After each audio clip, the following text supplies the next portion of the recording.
कल प्रातःकाल की बेला में आपको याद होगा कि वेद की दृष्टि से शिक्षा किसे कहते हैं, इसकी चर्चा हमने की थी कि वेद जो है किसको शिक्षित मानता है। तो कई उदाहरण देकर हमने आपको बताया था कि वेद के तीसरे मंत्र में ही शिक्षा की परिभाषा आ रही है।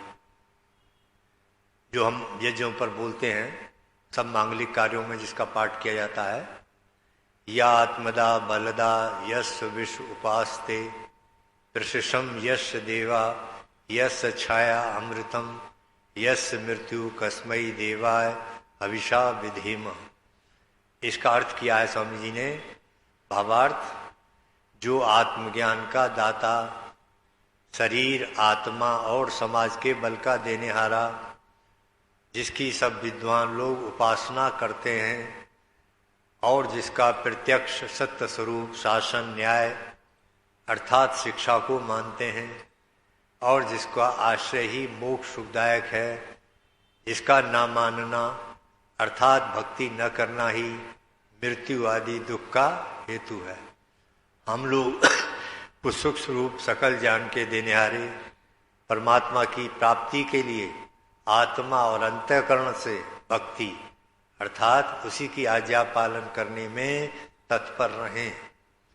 अब इसमें परिभाषा आ रही थी जिसकी हमने चर्चा कल की थी कि शिक्षा कौन है, कौन शिक्षित है। प्रत्यक्ष सत्य स्वरूप शासन न्याय अर्थात शिक्षा, यानी वेद की भाषा में शिक्षा उसको कहते हैं जो परमात्मा की न्याय व्यवस्था को स्वीकार करता है। जो परमात्मा के शासन को स्वीकार करता है वो शिक्षित है। इसी का परिणाम हमने बताया था, क्योंकि इस परिभाषा को लोगों तक नहीं पहुंचा। लोग केवल किताबी ज्ञान को पढ़कर शिक्षित मान लेते हैं और उसी का परिणाम क्या हो रहा है कि बड़े बड़े जो अपराध होते हैं उनमें सब पढ़े लिखे लोग ही पकड़े जाते हैं। क्योंकि हम समझते हैं कि शायद पढ़ लिख कर आदमी अपराध से बचेगा, पर यहाँ उल्टा होता है। तो यहाँ अपराधीकरण शिक्षित लोगों के द्वारा। तो इसका मतलब ही क्या है? इसका मतलब है कि जो शिक्षा परिभाषा है वेद की, वो लोगों के आचरण में नहीं आई। हमारे यहाँ अगर इस बात को लोगों के दिल दिमाग में बैठ जाए कि परमात्मा की जो न्याय व्यवस्था है उसको वो समझ ले कि अटल है, इस पर कोई संशय नहीं है, इससे कहीं मुक्ति नहीं मिल सकती, तो फिर उसका परिणाम क्या होगा? वो बुराइयों से बचेगा, अपराधों से बचेगा, परमात्मा की न्याय व्यवस्था। तो इसको हमने कल आपको बताया था कि शिक्षा, इसका परिभाषा ये है वेद की भाषा में। अब प्रश्न पैदा होता है, विद्या किसे कहते हैं? शिक्षा और विद्या में क्या फर्क है? तो विद्या के लिए स्वमंतव मंतव प्रकाश में स्वामी जी ने लिखा कि जिससे शिक्षा की वृद्धि होवे और सदाचार, धर्मनिष्ठता, कर्तव्य परायणता का बोध हो, उसे विद्या कहते हैं। अब जब हम योग दर्शन के दूसरे चैप्टर को पढ़ते हैं, दूसरा जो अध्याय है वो है साधन पाद। उसमें साधनों की चर्चा की गई है कि जो विक्षिप्त प्रवृत्ति के जो लोग हैं, जो चंचलता जिनके अंदर हमारी एकाग्रता नहीं होती, वो किन साधनों का प्रयोग करके अपनी वृत्तियों को एकाग्र और निग्रह कर सकते हैं, उसका उल्लेख दूसरे चैप्टर में है, साधन पाद। तो उसी में एक सूत्र सबसे पहले दिया कि ऐसे व्यक्ति को क्या करना है, बोले तप करना है, तप, स्वाध्याय, ईश्वर प्राणिधान। इसकी चर्चा हम आपके समक्ष कर चुके हैं कि तपस्वी बनो, स्वाध्यायशील बनो और ईश्वर प्राणिधान। ईश्वर प्राणिधान का मतलब अपनी हालत को, अपने हमारे जो संसाधन है उसको हमें समझकर परमात्मा के ऊपर फल को छोड़ देना, उसका नाम है ईश्वर प्राणिधान। अब इस क्रिया को, इसे क्रिया योग कहा गया, इन तीनों को मिला के। तो अब इस क्रिया योग में इसके बाद नंबर आता है और वो आता है क्लेशों का। क्लेश जो हमारे अविद्या के कारण है, उनमें क्लेशों की संख्या है। और सूत्र आगे चलकर योग दर्शन का एक सूत्र ही दर्शाया है कि तस् हेतु अविद्या, यानी जो कारण है दुखों का, उसका जो दुखों का मूल सबसे नंबर पहले पर जो कारण है वो अविद्या है। जैसे हमारे यहाँ मेडिकल साइंस में एक क्रम पढ़ाया जाता है बच्चों को, पहले रोग, फिर रोग का कारण, फिर आरोग और फिर औषधि। ऐसे हमारे यहाँ भी दर्शन के में ये नाम दिए गए हैं, हे हेतु, हान, हान उपाय। तो हे किसे कहते हैं? हे कहते हैं जैसे रोग, उधर का रोग किसे कहते हैं? तो बोले हेतु, हे का मतलब, तो रोग क्या है? रोग ये बन गया कि जीवात्मा जो है वो परमात्मा से दूर निकलकर प्रकृति से जुड़ गई। हम शरीर के बंधन में फंस गए। जब शरीर के बंधन में फंस गए तो ये हमारे लिए रोग बन गया। अब ये पूछा गया भाई इस रोग का कारण क्या है, ये क्यों बना? तो इसका जवाब दिया कि रोग का कारण जो है वो अविद्या है। तत्सेतुर अविद्या, ये सूत्र है, यानी इसका जो कारण है वो अविद्या है। तो अब बात समझ में आ गई कि इसका मतलब है अविद्या को समझना बहुत जरूरी है, और अविद्या को समझकर ही हम उससे पीछा छुड़ा सकते हैं, क्योंकि बिना अविद्या के तो इस बंधन को तोड़ा नहीं जा सकता जब तक हम विद्या को ना समझ लें, और अविद्या ही हमारे इसमें कारण है। तो अब ये प्रश्न पैदा हुआ तो खोजा गया, तो पता लगा कि विद्या की क्या परिभाषा है। तो अपने अपने ढंग से लोगों ने स्पष्ट किया, बड़ी बड़ी मोटी किताबें लिखी, विद्या और विद्या किसे कहते हैं। पर महर्षि स्वामी दयानंद ने नमे समोल्लास के अंदर इसको बड़े एक पन्ने में ही स्पष्ट कर दिया, और उनकी परिभाषा इतनी बढ़िया है कि अगर वो हृदयगम कर ले तो अविद्या को समझ जाएगा आदमी कि अविद्या क्या है। उसमें नमे समोल्लास में क्या है? विद्या, अविद्या, बंध और मोक्ष, ये टाइटल है उसका, बंध और मोक्ष, विद्या और अविद्या। तो उसी में शुरुआत जो स्वामी जी ने की है, तो वह यजुर्वेद का एक मंत्र उद्धृत किया है जो मैंने अभी पाठ किया, विद्याम च यस्तद वेदो वहम सह अविद्याम मृत्यु तीत्वा विद्वाम अमृतम अस्नते। और इसकी व्याख्या करते हुए तब स्वामी जी लिखते हैं कि विद्या अविद्या जो है वो 4 प्रकार की होती है, 4 कैटेगरी में बांध दिया उसको। और ये चारों बातों अगर हमारे दिमाग में बैठ जाएं अच्छे से बार बार, तो हम अविद्या से दूर हो सकते हैं। और अविद्या से जब दूर हो जाएंगे तो स्वाभाविक है कि हम विद्यावान बन जाएंगे, और दुखों का जो कारण है अविद्या, वो दुख भी दूर हो जाएंगे।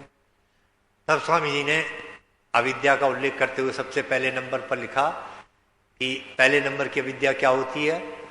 बोले उसको लिखा कि जो अनित्य को नित्य समझना, ये पहले नंबर की अविद्या है। अनित्य को नित्य समझना। अनित्य का मतलब है जो नाशवान पदार्थ हैं, छूटने वाले पदार्थ हैं, जो चीजें हैं जो हमसे छूट जाएंगी, पता है छूटने वाली हैं, ये उनके साथ हम नित्य जैसा व्यवहार करते हैं। हम ऐसे मानते हैं उनको कि ये कभी हमसे छूटेंगी नहीं, और नियम ये है कि वो छूटेंगी, छूटती हैं वो तो सबके साथ। जिसका जन्म हुआ है तो समझ लो आप छूटेंगी, वो तो जन्म के साथ जुड़ी हैं, तो मृत्यु के साथ तो छूटना है ना। तो कितनी कोशिश कर ले आदमी कि मेरे से ये चीज ना छूटे, तो वो तो छूटनी है। तो इसको कहा गया कि ये पहले नंबर की अविद्या है। अब जो विद्यावान है, जो ज्ञानी व्यक्ति है, वो पहले से ही किसी चीज से उतनी आसक्ति नहीं जोड़ता कि जिसके कारण से उसे दुख हो। वो पहले से ही तैयार रहता है कि भाई ये तो मुझे छूटना है, छोड़नी है एक दिन, ये कोई स्थायी चीज नहीं है मेरे लिए। तो ये जो गुण है, ये जो ज्ञान है, इसको विद्या कहा जा रहा है। अब कल्पना करो, मान लो अभी हम यहाँ पर आए हैं, आपने हमें एक कमरा रहने के लिए दे दिया, 1 महीने के लिए हम यहाँ पर आए। अब हम उस कमरे के साथ ऐसा आसक्ति जोड़ लें, ऐसा लगाव बना लें आसक्ति की, यार ये हमसे कभी छूटे नहीं, तो क्या होगा उसका परिणाम? वो छूटेगा तो है ही, छोड़ना पड़ेगा यहाँ से 1 महीने बाद, जाना है। तो वो जब नहीं, तो वही दुख का कारण बन रहा है। और जो पहले से ही हमने मान लिया कि नहीं ये छूटेगा, हम वैसा व्यवहार ही नहीं, उसके साथ आसक्ति ही नहीं जोड़ रहे, अपनी लगाव ही नहीं पैदा कर रहे, तो पता लगा कि वो दुख का कारण नहीं बनेगा। हंसते हंसते बैग उठाएंगे, चल देंगे, भाई इससे तो हमारा कोई मतलब ही नहीं। यही स्थिति है। तो पहले नंबर की जो अविद्या है वो है नित्य, अनित्य को नित्य समझना। दूसरे नंबर पर वो अविद्या है कि दुख में सुख समझना, दुख में सुख समझना, यानी उसमें छिपा हुआ दुख है लेकिन हम बाहर से उसमें सुख समझ रहे हैं कि इसमें सुख है। अब इसके लिए एक ही उदाहरण हमारे लिए बहुत होता है कि जितने इंद्रियों के विषय हैं, ये तमाम जो परमात्मा ने इंद्रियों के विषय बनाए हैं, इनके मूल में जाकर अंत में वो दुख ही छिपा होता है इनके भोगने में। लेकिन हम इनको इसी प्रकार से भोगते हैं कि जैसे इन्हीं में सुख है और उसका कहीं अंत नहीं करते, कहीं रुकते नहीं, विराम नहीं लगाते। और स्थिति हमारी ऐसी हो जाती है कि हम ये सोचते हैं कि जैसे अग्नि जल रही हो और अग्नि में घी डालते रहो तो ये सोचें भाई ये अग्नि बुझ जाएगी। बोले ये तृष्णाओं की जो अग्नि है ये कभी बुझने वाली नहीं है, इच्छाएं कामनाएं ये कभी समाप्त होने वाली नहीं है। ये एक पैदा करोगे तो दूसरी आ जाती है, दूसरी तीसरी, एक को शांत करोगे तो इस प्रकार से पता लगा कि ये जिनमें हम दुख समझ रहे हैं, सुख समझ रहे हैं, उनमें दुख भरा हुआ है। और इसके लिए एक ही उदाहरण काफी होता है जो मैं अक्सर दिया करता हूँ, बड़ा यथार्थ है, सटीक, कि कुत्ते की स्थिति को देखो। जैसे कुत्ता जो है वो हड्डी को जब चोड़ता है तो उसमें खून निकल रहा होता है, तो वो ये समझता है कि ये खून जो है ये हड्डियों में से आ रहा है, पर खून हड्डी में से नहीं आता, वो मसूड़ों में से उसके ही निकल रहा होता है। तो ठीक स्थिति हमारी ये है कि संसारिक जो विषय हैं इनके लिए भृतहरि महाराज ने जो लिख दिया कि भोगो न भुक्ता वै में भुक्ता, तृष्णा न जीर्णा वै में जीर्णा, यानी हम ये सोच रहे हैं कि भोगों को हम भोग रहे हैं, भोग को हम नहीं भोग रहे, बल्कि भोग हमें भोग रहे होते हैं। तो ये ज्ञान होना ये है दूसरे नंबर पर। तीसरे नंबर पर रखा क्या है? अपवित्र को पवित्र समझना। गंदगी है उस विचार में, उस काम में, उस चीज के अंदर, पर हम अपने स्वार्थ बस अज्ञानता के कारण से उसको पवित्र मानते हैं। मैं जैसे एक उदाहरण दिया करता हूं आजकल के बच्चों के हिसाब से, कि आजकल के युवा पीढ़ी से आप पूछो बच्चों से कि भाई, तो सबके मन में एक विश्वास पैदा हो गया है कि साहब बड़ा बनने के लिए गलत काम जरूर करना पड़ेगा, बिना गलत काम किए आदमी बड़ा नहीं बन सकता, पैसे वाला नहीं बन सकता। ये धारणा देखो बन गई समाज के अंदर, जबकि शास्त्र हमारे कह रहे हैं धर्मो हतो हंति धर्मो रक्षति रक्षता। तुम धर्म की रक्षा करोगे तो धर्म तुम्हारी रक्षा करेगा, और तुम धर्म को मार दोगे तो धर्म एक दिन तुम्हें मार देगा। इसका क्या मतलब है? मान लो, कल्पना करो कोई एक व्यापारी है, दुकान चलाता है, वो कम तोलता है, तो शुरू में लोगों को पता नहीं लगेगा, लेकिन धीरे धीरे जब उसका ये प्रचार हो जाएगा कि यार वो दुकानदार जो है वो कम तोलता है, तो उसका प्रभाव क्या होगा? सारे क्षेत्र में लोग उससे कटाएंगे और कोई भी उसकी दुकान पर नहीं आएगा। इसका मतलब हुआ उसने पहले धर्म को मारा। उसका धर्म क्या था? कि ईमानदारी से पूरा पूरा तोल के देता, लेकिन पहले उसने धर्म को मारा, अब देखो धर्म उसको मारा है। तो यही स्थिति हमारे यहाँ है। तो हमारे तो कहते हैं कि साहब बिना गलत काम किए आदमी बड़ा नहीं बन सकता। अब ये कितनी गलत धारणा लोगों के दिमाग में बैठ गई। इसको कहते हैं कि अपवित्र बात है पर उसको पवित्र मानते हैं, अब उसी से गलत संस्कार पैदा हुए। ये तीसरे नंबर की अविद्या है, इसको स्वामी जी वहां लिख रहे हैं। चौथे नंबर की अविद्या है वो है कि जड़ को चेतन समझना। पदार्थ जड़ है पर हम उसको चेतन मानते हैं। आज यही विज्ञान जड़ और चेतन का हमारी पूजा पद्धति में, उपासना पद्धति में भाग बना हुआ है। हमारे यहां भी इस पर दिया है कि पंचायतन पूजा करो।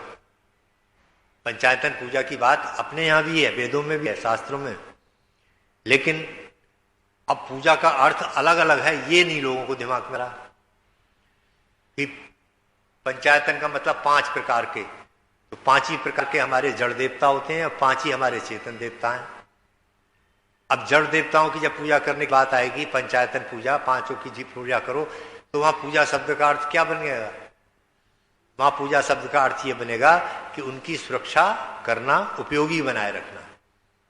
जैसे जल की पूजा करना चाहते हैं तो जल की को उपयोगी बनाए रखो, जल की सुरक्षा करो। वायु की पूजा है करना चाहते हो, देवता वायु है, तो बोले उसकी पूजा करना चाहते हैं तो वायु को उपयोगी बनाए रखो, इसको साफ सुथरा गंदा मत करो। तो ये इसकी पूजा हो गई। पृथ्वी की पूजा करना चाहते हो तो पृथ्वी को उपजाऊ बनाए रखो, ये इसकी पूजा हो गई। तो वहां पूजा शब्द का हो गया उपयोगी सुरक्षा। अब ये बाजा रखा है, इसकी पूजा क्या है?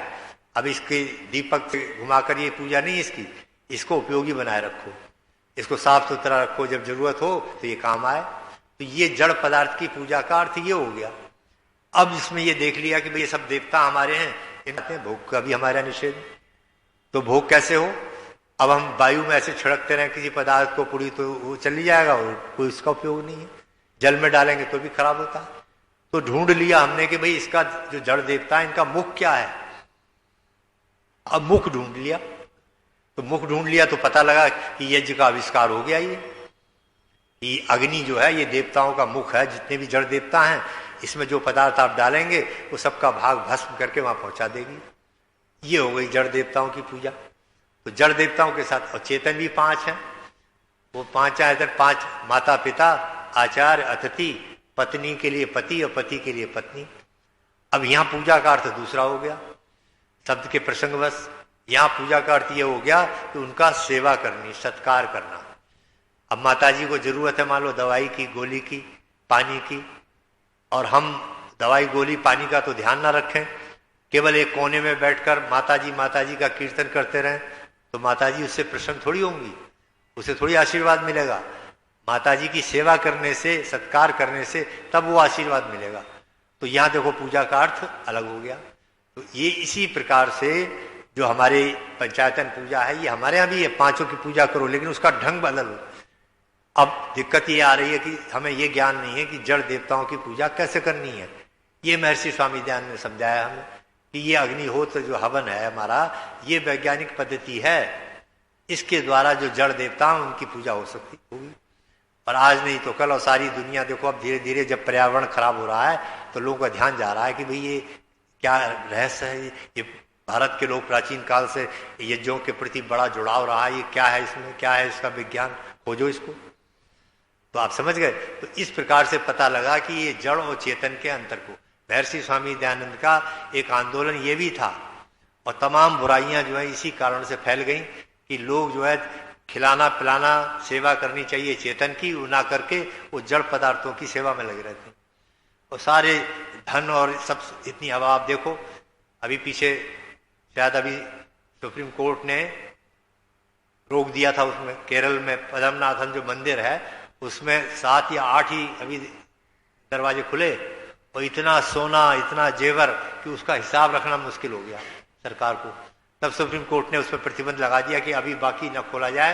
यानी इतनी धन दौलत हमारे पूजा पाठ के इन स्थानों पर इकट्ठी हो गई। और यही धन दौलत अगर राष्ट्र के निर्माण में, बच्चों के पढ़ाने लिखाने में, उनको योग बनाने में, संस्कारों में लगे, गरीबी दूर हो करें, इस प्रकार के साधनों, देखो कितना बड़ा कल्याण हो जाए। पर इस दृष्टिकोण को स्वामी जी के नहीं समझा लोगों ने।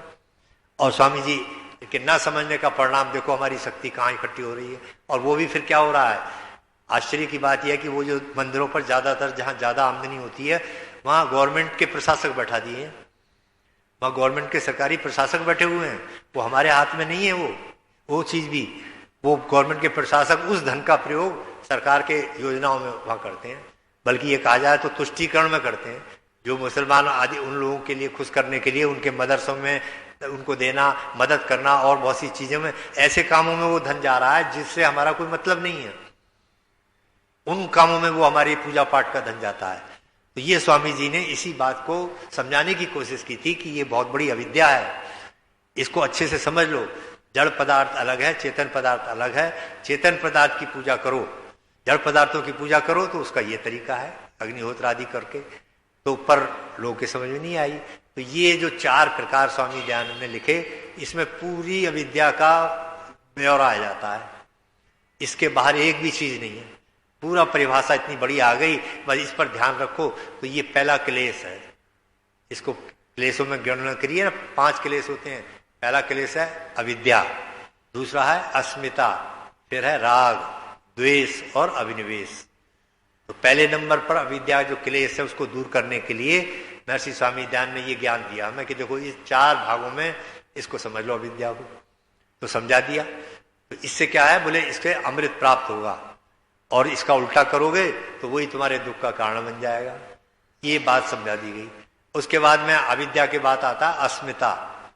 अस्मिता अस्मिता कहते हैं कि ये ऐसा क्लेश है कि हम दो हैं लेकिन हम अपने को एक माने रहते हैं। हम दो हैं, अलग अलग हैं, पर हम उसकी सत्ता को समझते ही नहीं, कोशिश ही नहीं करते, और हम अपने को एक मानते हैं। तो ये एक प्रकार का क्लेश हो गया। दूसरे नंबर पर अस्मिता, इसका अर्थ एक ये भी है अभिमान करना। दो अर्थ दिए गए हैं इसके। अस्मिता का मतलब जो है दो है, मतलब मैं अलग हूं, शरीर अलग है। ये हमें ज्ञान नहीं होता, ये चिंतन नहीं होता हमारे दिमाग में। हम दोनों को एक ही मानकर जीते हैं। कभी आत्मा की तरफ हमारा ध्यान जाता ही नहीं। बहुत कम लोग हैं जो आत्मा के विषय को सोचते हैं कि नहीं, शरीर सब कुछ नहीं है, आत्मा इसके अंदर है, उसके बारे में भी मुझे कुछ करना है, कोई तैयारी करनी है, उसका क्या स्वरूप है, उसका क्या चिंतन है, ये सोचना। तो ये जो नहीं सोचते तो वो उनके अंदर ये क्लेश पैदा होता है, उसको कहते हैं अस्मिता।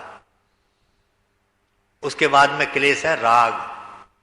राग राग कहते हैं किसी विषय के प्रति हम जब ज्यादा आसक्त हो जाते हैं, खाने में पीने में, तो उस पदार्थ से हमारा राग पैदा हो जाता है।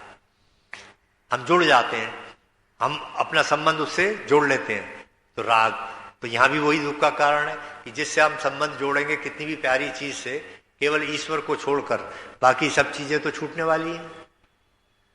सब चीजें यही छूटने वाली हैं। परमात्मा के अलावा तो आत्मा के साथ कुछ है नहीं। तो जब छूटने वाली हैं तो फिर वो राग जो है वो दुख का कारण बन रहा है, वहां क्लेश बन गया। तो अब उससे इसको समझने के लिए क्या करना है, इसे पीछा छुड़ाने के लिए इसका उल्टा कर दो। राग का उल्टा क्या है, बैराग। बैराग पैदा करो, बैराग पैदा हो जाए शरीर के अंदर। और ये बैराग कब होगा, जब हर वस्तु के पदार्थ को की सत्ता को आप समझ लेंगे कि अरे यार ये क्या चीज है, ये कितना संबंध है मेरा इसका, है अभी है कल छूट जाएगी, जन्म मेरे से पहले कोई और भी यहाँ बैठा था, कोई और भी कुछ करता था। तो ये क्या है, ये बैराग के भाव पैदा हो रहे हैं। इसके बाद में नंबर आता है बैराग के बाद में द्वेष। जो कुछ हमें पसंद नहीं करते किसी को, या कोई हमें पसंद नहीं करता, तो हमारे अंदर अनावश्यक एक द्वेष का भाव पैदा हो जाता है। हम उसके चेहरे पर भी जरा देखेंगे तो लगेगा एक कुंठा पैदा हो जाती है अंदर। ये भी साधना में बाधक है। आप जब ध्यान में बैठेंगे तो वहीं द्वेष बार बार उसी बात के लिए, उसी काम के लिए, उसी व्यक्ति के लिए आपका विचार आएगा अंदर इधर कि ओह इसने मुझसे ऐसा कहा, अब मैं उसको जवाब दूंगा, या उसे ये नहीं कहना चाहिए था। तो अब जो किया, तो आप साधना नहीं कर रहे बल्कि आप द्वेष में उलझ गए, आप क्लेश में। तो वो भी आपकी अविद्या का कारण, दुख का कारण बन गया वहां कि हमने समय तो निकाला था इसलिए कि परमात्मा का चिंतन करेंगे बैठकर, और वो उसमें उसकी बजाय वो द्वेष में उलझ गया सारा मन, सारा हमारा अंतःकरण। तो इसीलिए वहां वो भी क्लेश दुख का कारण बन गया। अब इसको कैसे खत्म करें इसी से, तो देखो इसका बढ़िया तरीका स्वामी जी ने संध्या में दे दिया हमें। संध्या में जो मनसा परिक्रमा के मंत्र हैं उनमें बाद में जो टुकड़ा लगा हुआ है वो द्वेष समाप्त करने के लिए ही तो है। यो अस्मान दृष्टि यम वयम दिस्मस्तम वो जम्बे ददमा। ये परमात्मा मुझे नहीं मालूम कि कौन सही है कौन गलत है, पर मैं इतनी प्रार्थना कर रहा हूं जो मुझसे द्वेष करता है या मैं किसी से द्वेष करता हूं, तो परमात्मा इसको आपके न्याय के ऊपर, आपके दाढ़ में छोड़ देता हूं। यो अस्मान दृष्टि यम वयम दिस्मस्तम वो जम्बे ददमा। और छोड़ के आराम से छोड़ दिया परमात्मा के ऊपर कि अब मेरी अगर गलती है तो उसका फल मुझे मिलना है, मैं उसके लिए तैयार हूं। और अगर सामने वाले की है तो वो फल भुगते, मैं क्यों उसको लेकर चिंतित होकर रात की अपनी नींद खराब करूं। तो परमात्मा ने ये देखो द्वेष का रास्ता छोड़ दिया, यहां से आ गया। उसके बाद में एक जो अंतिम अभिनिवेश है वो है मृत्यु। अभिनिवेश बोलते हैं उसको। तो ये 5 हो गए, अविद्या, अस्मिता, राग, द्वेष और अभिनिवेश। अभिनिवेश का मतलब ये है कि हम जो पैदा होते हैं तो हमारा भी आकर्षण इतना हो जाता है संसार में कि हम मरना नहीं चाहते, मृत्यु नहीं चाहते। कोई भी आदमी जो है वो मृत्यु नहीं चाहता। पर मृत्यु किसे कहते हैं, मृत्यु का क्या अभिप्राय है? तो अब क्या मृत्यु वो इसी को है जो हमारे यहाँ कहा जा रहा है? पर अगर ये मृत्यु है तो फिर ये लाइन क्यों बोलते हैं प्रार्थना, अस्तो माँ सदगम्या तमसो माँ ज्योतिर्गम्या मृत्युर्मा अमृतम गम्य। इसका क्या अर्थ है? हे प्रभु हमें असत्य से सत्य की ओर ले चलो, हे प्रभु हमें अंधकार से प्रकाश की ओर ले चलो, हे प्रभु हमें मृत्यु से अमरता की ओर ले चलो। इसका मतलब है कि मृत्यु जिसको हम समझ रहे हैं कि जीवात्मा शरीर को छोड़ के चले जाने का नाम मृत्यु है, इसे मृत्यु नहीं कहा जा रहा। ये तो अवसंभावी है, ये तो वियोग व संयोग है। इसका मतलब है कि मृत्यु किसी और चीज को कहा जा रहा है, कोई और है मृत्यु, उसी का उल्लेख यहां पर आ रहा है। और इसको समझने के लिए क्या है, अमरता को समझ लो तो मृत्यु समझ में आ जाएगी। अमरता को, आज अमर कौन है? स्वामी दयानंद अमर हैं, भगवान राम अमर हैं, योगीराज कृष्ण अमर हैं। तो ये अमर किन कारणों से हैं आप समझे? क्या शरीर के कारणों से हैं? ये शरीर तो इनका भी नष्ट हो गया, शरीर समाप्त हो गया, तो ये उन कर्मों के कारण से हैं। कर्मों के कारण से इनकी यश और कीर्ति फैली हुई है। तो इसलिए वास्तव में जो मृत्यु है, अमरता का उल्टा है मृत्यु, यानी ऐसे काम करना जिससे हमारी यश और कीर्ति नष्ट होती हो, उसको मृत्यु कहा गया है। और ऐसे जब कर्म करता है व्यक्ति तो कहीं ना कहीं उसमें फिर दुख पैदा होता है और क्लेश पैदा हो जाते हैं और उसके जीवन को परेशान करते हैं। तो मैंने आज आपके सामने ये जो हमारा सूत्र है योग दर्शन का, कि 5 क्लेश अविद्या के पर, अविद्या, अस्मिता, राग, द्वेष और अभिनिवेश, ये 5 क्लेशों पर हम ध्यान दें और इन पर विद्या के द्वारा विजय हासिल करने की कोशिश करेंगे तो हमारी साधना, हमारी उपासना ठीक दिशा में चलेगी और हम अपने जीवन के लक्ष्य को प्राप्त कर सकते हैं। आज इतना ही कहना पर्याप्त होगा। ओम शम। ओम द्यौ शांति अंतरिक्षगुम शांति पृथ्वी शांतिरापः शांतिरोषधयः शांति वनस्पतयः शांतिर्विश्वे देवाः शांति ब्रह्म शांति सर्वगम शांति शांतिरेव शांति सामा शांतिरेधि। ओम शांति शांति शांति। जो बोले सो अभय सत्य सनातन वैदिक धर्म